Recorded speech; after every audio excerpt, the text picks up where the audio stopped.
About Indo-Pacific and the maritime alliances in this particular region and the strategic significance of all these alliances as well. And for more on this, we're joined by a distinguished panel of experts. Let me first introduce them to you, beginning with Commander Abhijit Singh, head of the Maritime Policy Initiative at ORF. We're also joined by retired Commodore Anil Jai Singh. He is the Vice President of Indian Maritime Foundation.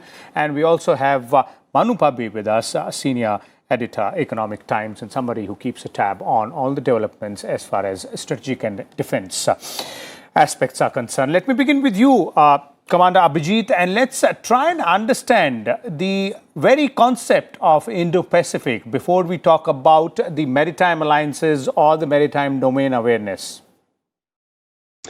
Right. So, Vishal, the Indo-Pacific has now entered the geopolitical lexicon as a valid strategic construct.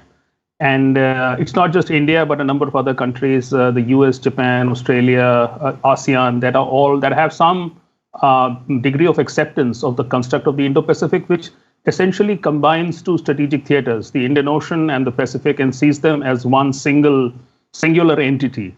There have hitherto been 2 or 3 versions of the Indo-Pacific. We've all heard about the US's version, which is called the Free and Open Indo-Pacific, which to an Indian analyst is a more aggressive version of this construct. It's more about confronting the US's strategic rivals, which is Australia, which is Russia and China. The Indian version is more accepting of all stakeholders and a lot more conciliatory, or at least up until the point the Galwan incident happened. We sort of gave the impression as if we were willing to accept all stakeholders. And then, of course, there was the ASEAN version, which was again also till earlier this year. More accepting of China's presence, working alongside China. But I think what's happened in the recent few weeks and months is that both India as well as ASEAN have shifted a bit right towards the American model of the Indo-Pacific, in which we are willing to join ranks with each other, join forces to present a united front to China. And it is in that context that the Indo-Pacific now has come back into the discussion. So these alliances that we are all actually talking about, alliance, by the way, is a term that India is not very comfortable with. But to my mind, what we are seeing emerge is some kind of a Quad plus arrangement in which the Quad countries, which is India, US, Japan, and Australia, are strengthening their ties. But we are also looking at including other countries like France. There's countries also on the Pacific side that we are more comfortable working with: Indonesia, Singapore, other ASEAN countries. Again, going into the future, we don't quite know whether the Indo-Pacific as a great alliance will materialize or not, but definitely there are signs that we are willing to work with each other much more, and this all seems to be much more centered on combating the China challenge in the Pacific, as also the Indian Ocean. As you know, after the Galwan incident, there have been some doubts expressed about what is China's strategy going to be in the Indian Ocean. So I think it is just as well that we are thinking of sort of combining forces with our allies and friends to be able to present a united front to China. Okay. We'll come to the China part as well in a bit, because that obviously is a very, very important, significant factor here when we talk about Indo-Pacific. But let me first bring in Commodore Anil Jai Singh. Commodore Singh, in 2018 at, a Shangri-La dialogue, Prime Minister Narendra Modi had then said about Indo-Pacific that India considers this as a geographical concept and not as a sort of a strategy or a club of limited members. So from there onwards to today as well, and the kind of movement we see in terms of these cooperation between various nations and the way India is also entering into these maritime alliances or cooperation agreements with some of these nations. How would you look at the entire situation in Indo-Pacific and the overall concept of Indo-Pacific as such? I think as far as the Indo-Pacific is concerned, a lot of water has flowed under the bridge since 2018. I think when the Prime Minister delivered his keynote address at the Shangri-La Dialogue in 2018, he did describe it as a concept, and he also very categorically defined the limits of the Indo-Pacific. It wasn't only about the Pacific, it was about the complete Indian Ocean and the Pacific Ocean. He said, right from the shores of Africa to the shores of America.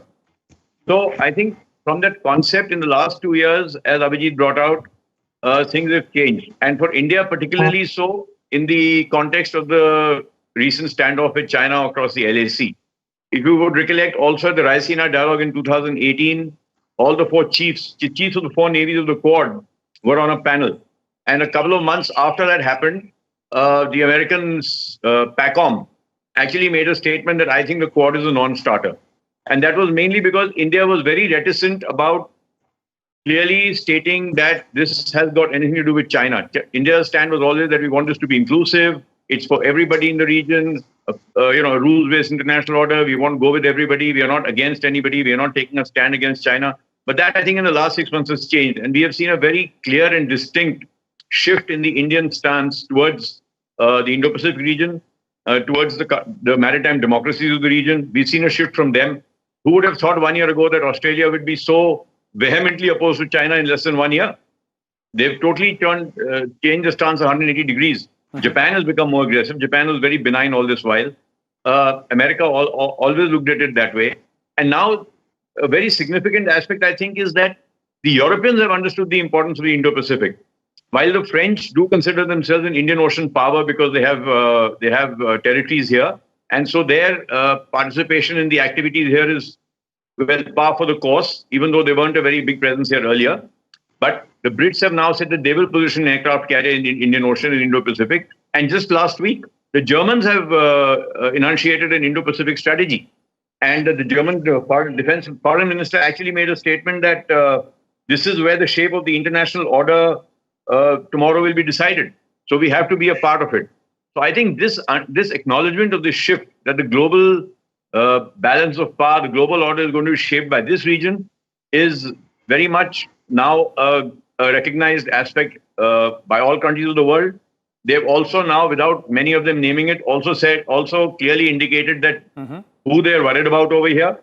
Again, the German foreign minister said that it is not the rule of the strong. We want to go for a rules-based international order. So all this indicates that the whole aspect of the approach to the Indo-Pacific is changing. However, and I would just like to add these two things. Firstly, in terms of alliances, I think alliance is a very sort of defined, structured term. So even the foreign minister, not so long ago, in an interview to one of the newspapers, made it very clear that India will never be part of an alliance. He made a very categorical statement. So I think we should probably not use alliance. We should probably use alignments. There are certain alignments that are happening. But India, I doubt if India politically is still mature enough. I won't say mature enough, but whether India really wants to go down that path of an alliance, because it will have political implications. Okay. And I think the second aspect, and this is what I always emphasized as far as the Indo-Pacific is concerned, that India has to focus a lot more on the Indo-Pacific. There are enough Pacific powers in Indo-Pacific. There are very few Indian Ocean powers who are considered a part of the Indo-Pacific. So I think we need to really apply our minds to how we are going to secure the Indo of the Indo-Pacific. Okay, indeed is a very, very important point out there. Looking at the Indo part specifically in Indo-Pacific, but as both of you pointed out, it's about alignments, and perhaps the alignments only will translate into alliances if both sides would want that to happen in the future course of action. Let me bring in Manu here. Manu, your views on the significance of Indo-Pacific region here, as both the gentlemen are pointing out. Although this concept, was being talked about almost a decade ago, but it has become, or rather, acquired the center stage of the dialogue process in this particular region and elsewhere as well. Absolutely, and I agree with both the panelists on the importance of it and the construct of it. See, the Indo-Pacific concept, and I would not use alliances. I would use partnerships. Partnerships that are emerging in the Indo-Pacific right now. They are emerging between a very interesting set of nations. One is a set of nations, democratically elected countries, countries which believe in the freedom of navigation in international law, in an orders-based system of the world. They all have common value systems on human rights, on freedom of expression, and all of that. And a counter to that is what we are seeing, expansionist powers in the same region, namely China, which has tried to alter the very nature of and geography of the South China Sea itself by creating new military bases. So it's a very interesting variation you're seeing between the two sets of countries which are aligning together or which are partnering up. See, India, I think, has had a very interesting and it has been a bit slow. A lot of people have been, not very happy with that. But I think it's a good pace that we have done. We have first increased our partnerships, which is our bilateral relationship in the region. So we have aligned up or partnered up with Japan. Our bilateral relationship with Japan is at an all-time high. We have really increased our partnership with Australia in the past 2-3 years to a level now where we're having very complex and further more complex exercises. Our partnerships with smaller nations in this region, be it Vietnam, be it the Philippines, be it Indonesia, I think we are all emphasizing a lot on on increasing relations there. And even extra-regional powers which have interests in this region, for example, France and the US, we are all India is doing something with each one of them. And the reason is, in the past few years, India has come to realize that to counter or to contain this expanding territorial ambitious neighbor of ours, we need to create partnerships. We can't do this alone. They are all like-minded nations which have to come together to do it. See, India does not believe in overseas military posts because we don't have an expansionist nature. But China, for example, has set up a military post in Djibouti. There are plans to maybe set them up in other parts of around us, in Pakistan, Iran, possibly Sri Lanka. So I think what we have done is, instead of becoming a China which has territorial and global ambitions, we are looking at a partnership model. We will partner with both a stronger nation and a weaker nation to work together on a common goal. And I think this is the partnership which will see us through in the next few decades. And I hope it doesn't need to take a military turn, but I think we have to be prepared for any eventuality on that front. Okay. Let me go back to Abhijit here. Abhijit, China factor is a really important aspect here, and all of you have in your initial responses spoken about how the entire policy or the strategy of most of the countries in this particular region are driven by the way China acts or reacts out there. Now, one important aspect and one very important theory which everybody, all the nations are talking about is the rule-based order. How would you see the situation, from here onwards vis-a-vis the way China is behaving specifically in these particular regions? It's interesting that you mentioned China in this context. What I have to say is that China is in many ways an enabling trigger or an enabling factor in the Indo-Pacific region, in that it creates the essential rationale for all the countries to work together, but it is also in many ways a limiting factor. And the reason I say this is that the Indo-Pacific, if you look at it from an Indian perspective, is about, of course, the maritime commons. But India's interests, as Commodore AJ very rightly said, are really in the Indian Ocean. And what we would like to do, that if at all there is some vision of the rules-based order that needs to be implemented, we would be more interested in doing that in the Indian Ocean. However, what we see is that as far as the Pacific countries are concerned, and this includes the US, the Indo-Pacific is essentially a concept that focuses on the challenges in the Western Pacific or in the South China Sea, which essentially means that when they talk about the rules-based order, what they mean is that all the other countries should somehow assist in setting up that rules-based order in the Pacific, in the Western Pacific, and perhaps also in the East China Sea. The Indian Ocean for many of these countries is really an adjunct. It's an add-on.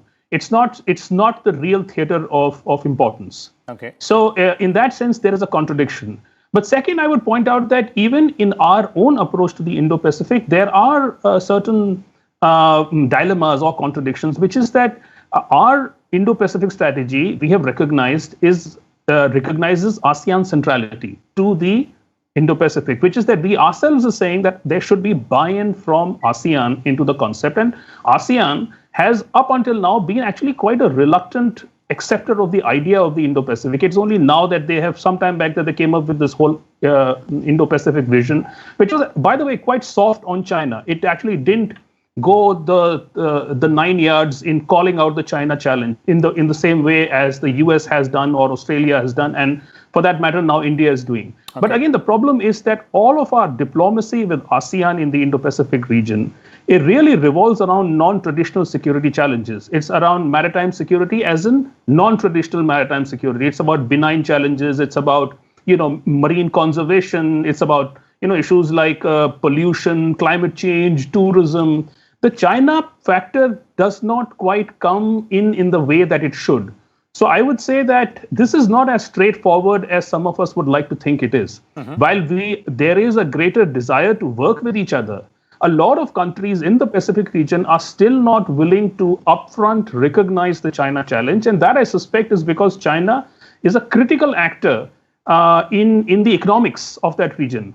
We do know that, when it comes to supply chains, a lot of these supply chains are emanating from China. They sort of arise from China. China is important as far as the economics of that region is concerned, but also infrastructure development. For instance, the ASEAN has got the infrastructure. They've got a master plan for infrastructure, which is being underwritten by China. Okay. IT, when it comes to cyber IT, the Chinese are invested in that region. So it's going to be hard for us to get ASEAN to buy into this concept. Secondly, where do we ourselves stand on the issue of the Indo-Pacific? Are we willing to accept that this is about Pacific challenges and not so much about Indian Ocean challenges? And lastly, I'd like to point out, we have to sort of understand that rules-based order is good, but this is essentially an American formulation. It is basically a Western formulation. As far as we are concerned, when we signed up to the Indo-Pacific, when we signed up to the Quad, it was meant to be inclusive, but we also wanted to build some capacity to be able to counter China in the Indian Ocean. And I think at the moment, in the way things are progressing ahead, we are not being able to build that capacity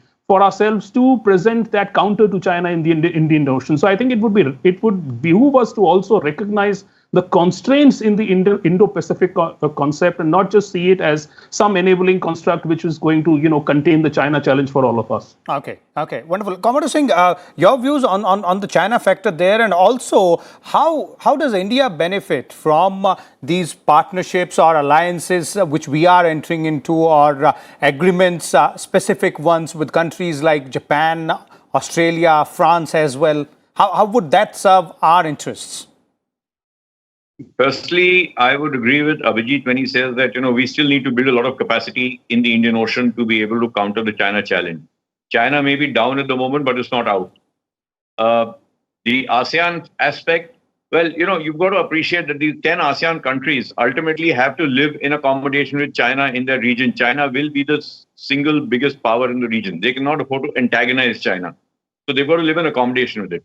So far, whether it was the US or it was Japan or it was Australia or India for that matter, none of them had unequivocally sort of taken on China. So it left these 10 countries in a very difficult situation. Which way to swing, which way to go. So they were sitting more or less on the fence. And so they were accepting Chinese support. They were part of the BRI. They are part of the BRI. They are getting support from China. They're looking at their own bilateral and multilateral arrangements with China, and that's not going to change. Yes, there has been a pushback against China, which has probably taken China also by surprise. Perhaps that is more to do with the sort of fallout of Wuhan and everything else that's happened, where China hasn't quite covered itself with glory as a nation. But as far as India is concerned, I think it's important for India because India, the Asia Pacific, what we used to know as the Asia Pacific, that's east of Malacca, is an important trading partner for India. I think about 40% of our trade is with that part of the world. So we cannot neglect that part of the world at all. And as far as partnerships with Japan, strategic partnerships with Japan is concerned, Australia is concerned, or even the US is concerned, France is concerned, these countries have to support us in building capacity in the Indian Ocean. For example, a few years ago, we were hearing of the Asia-Africa Growth Corridor, a Japan-India initiative to counter the BRI in a more inclusive manner. It hasn't really taken off as it should, but it was definitely a concept that was being spoken about. Similarly, after many years of dilly-dallying on Chabahar, it was finally the Japanese said, okay, we said Japanese will support us in developing this. So I think while militarily we may not look at Japan or Australia coming to our aid, certainly from building capacity, these are big economies, they are rich countries. They can certainly help us build capacity in the Indian Ocean. And I think that's why it's very important that we establish partnerships and alignments with them. not against a common enemy, but against a concept that we want to grow in the Indian Ocean, that India is the premier Indian Ocean power, so it should have the capacity to be able to handle any crisis and be able to develop this region in an inclusive manner. You know, all this sagar that we hear about, bringing all this into play. So these countries will help us do that. We expect Japan, Australia may not militarily be in the Indian Ocean, but certainly economically, from a capacity building perspective, they can partner with us in Indian Ocean. So that's how I see India's sort of relationship with this part of the world. Okay. So capacity building is one of the key takeaways as far as India's strategic partnership with some of these nations are concerned in the Indo-Pacific region. Manu, concluding comments from you on both these aspects, the China factor and what is in it for India? Yeah, see, I would like to address the second part first on what is it for India. See, for India, what is most important right now is that you need, from the security point of view, eyes on the oceans. You need to know what's happening. So maritime domain awareness is most essential to figure out where the Chinese are coming in from, what action will they take. And in that, these partnerships are very helpful. So we have signed, this very big enabling act with Australia, with Japan, with the US and with France, which is the Military Logistics Sharing Pact. So basically, our ships and our aircraft can go to any of these countries or their bases abroad and get refueled. So that basically gives us, endless endurance in the Indo-Pacific area. So it just gives us more leg room to operate. Secondly, we have done intelligence sharing agreements with all these countries. So technically speaking, and plus we have this COMCASA agreement with the US, which shares real-time intelligence on assets and what is happening. So to illustrate an example to you, these alliances, how they're helping out.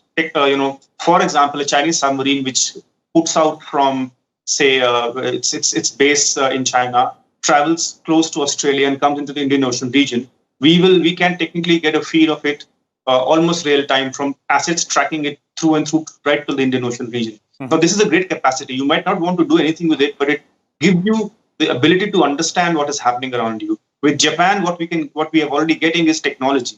Japan has been dealing with the belligerent China on the maritime front for years. They're helping us right now on planning what to do with the Andaman Islands, how to set up underground submarine detectors. So these are all countries we have dealt with China over the years. So they will help us with technology, with expertise, and with real-time intelligence. I think that's going to be really important. And on the first thing on China, we have to prepare for a China which is getting more aggressive. You're right. I agree that right now the conflict areas in the South China Sea, but we are next. All indications are that the Chinese are going to come into the Indian Ocean more aggressively in the coming years. They're building a fleet of 4 to 5 aircraft carriers. We are seeing them operating nuclear submarines in the Indian Ocean region already for no good reason. I think we have to prepare in the coming decades for them coming in. And this capacity building from our partners in the Indo-Pacific. And, I really hope that the Indian Navy also gets more resources to plan out its force levels. We need to have more aircraft carriers. We need more submarines. We need more, ships out there and ice in the sea. And I think we have to prepare for this. And I think this partnership model is the cornerstone to it. But we have to put up our own end onto it, which requires us to shore up the Navy. And I hope that happens in the coming years. Okay. So there it is. Thank you so much.